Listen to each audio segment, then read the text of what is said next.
নমস্কাৰ বন্ধু বান্ধৱীসকল, কালি আমি আলোচনা কৰিছিলোঁ নাম্বাৰৰ ওপৰত।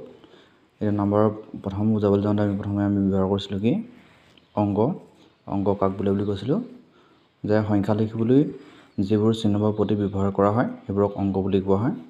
আৰু দশমিক পদ্ধতিত সংখ্যা লিখিবলৈ আমি 10টা অংক ব্যৱহাৰ কৰোঁ। 0, 0, 1, 2, 3, 4, 5, 6, 7, 8, 9 এইকেইটা কোৱা হয় অংক।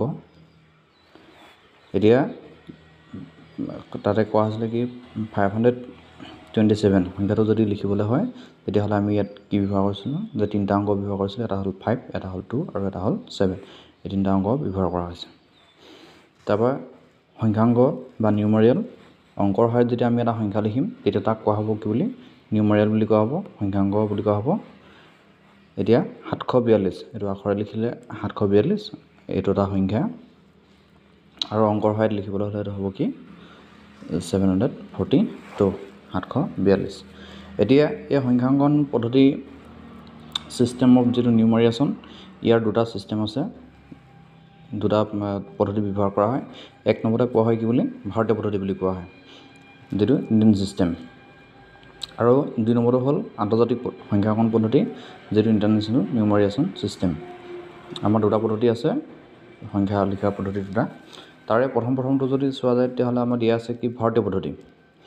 এতিয়া ভাৰতীয় পদ্ধতি যে আমি ডাঙৰ সংখ্যাবোৰ মাতোঁতে কেইটামান নিৰ্দিষ্ট স্থানৰ অংকবোৰ লগাই একোটা গোট কৰি লোৱা হয় আৰু এনে একোটা গোটক কোৱা হয় কি বুলি পৰ্যায় বা পিৰিয়ড বুলি কোৱা হয়।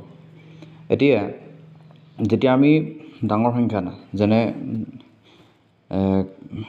এটা উদাহৰণ ল'লোঁ যেনিবা 7258 এইটো এটা সংখ্যা। এই সংখ্যাটো আমি মাতিছোঁ কেনেকৈ যে 7258 এইটো এটা সংখ্যা।